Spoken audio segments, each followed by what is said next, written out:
আসসালামু আলাইকুম সবাই। অনেকদিন ধরে একটা কমন প্রবলেম ফেস করছি স্টুডেন্টদেরকে নিয়ে, যে তারা অনেক জায়গায় কোর্সেস তো করে, কিন্তু কোর্সেস করে তারা তাদের মধ্যে যে কনফিডেন্সটা সেটাকে গ্রো করার জায়গায় হারায় ফেলে। অন টপ অফ দ্যাট, উল্টাপাল্টা জায়গায় কোর্স করার কারণে যে ফিনান্সিয়াল প্রবলেম সেটা তো বাদই দিলাম, দেন তারা কল করে প্রাইভেট কেয়ার বা প্রাইভেট ভাবে কোথাও পড়ানো যায় কিনা, যেটা কিনা আমার কাছে বেশিরভাগ ক্ষেত্রে নকটা মানুষ করে থাকে।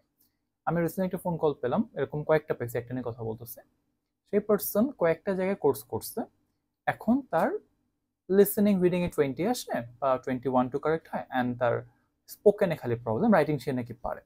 এখন ইউ গাইস টেল মি, এরকম প্রিপারেশন নিয়ে যদি কেউ আইএলস এক্সামে বসে, what do think the score is going to be? 4.5, at most 5।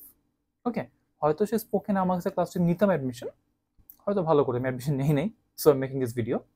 কারণ এরকম কন্ডিশনে স্টুডেন্টদেরকে যে কেউ পড়ায়, হ্যাঁ টাকা আসবে অফকোর্স, বাট রেপুটেশনের 12টা বাজবে, and I try my best to maintain the reputation.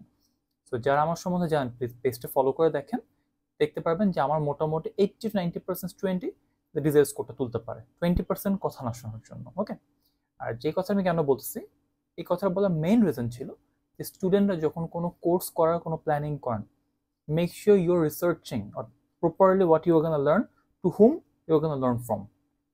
কারণ প্রতিষ্ঠান মার্কেটে অজস্র ছিল, আছে, থাকবে। প্রতিদিন কেউ না কেউ টিচার হচ্ছে। এখন আইএলস এ 6.5, 7, ইভেন 8 পাওয়া ইম্পসিবল কিছু না, এবং প্রত্যেকেই কিছু না কিছু করার চেষ্টা করে, এক্সাম দিয়ে সে টিচার হয়ে যায়। So it's nothing new. তো যারা আমার মতো মার্কেটে 10-15 বছর ধরে আসছে, পড়াচ্ছি, we have a good track record, একটু রিসার্চ করে যান। অ্যান্ড সেকেন্ড সবচেয়ে ডেঞ্জারাস জিনিস, হাইপ ফলো করবেন না প্লিজ, রিকোয়েস্ট একটাই। আমাদের দেশের স্টুডেন্টদের সবচেয়ে বড় প্রবলেম, ইউটিউব, ফেসবুক, গুগল বিভিন্ন জায়গায় হাইপ দেখেন, হাইপ দেখে দৌড়ে দৌড়ে সেখানে ভর্তি হয়। যখন কিছু শিখতে পারে না, মা বাবার সেকেন্ড টাইম টাকা দেয় না, এক্সাম রেজিস্ট্রেশন করে ফেলে, এক্সামটা খারাপ হয়।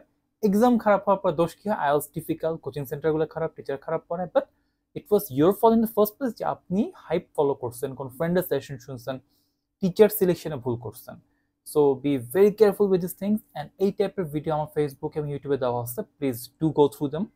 আপনার একটা মোটামুটি আইডিয়া গ্রো করতে হেল্প করবে। অ্যান্ড আইএলস করার আগে যে প্রি প্ল্যানিংটা দরকার, এটার উপর বেস করে আমার বেশ কিছু ভিডিও অলরেডি করা আছে, and I'm gonna make some more. Please do check them out. It is gonna help you a lot in your future life. Okay? আর যদি কারো কোনো কোয়েশ্চেন থাকে, এটার সাথে আমার নাম্বার দেওয়া থাকবে, please give me a call so that you can consult with me directly. Thank you guys. Take care. Assalamu alaikum.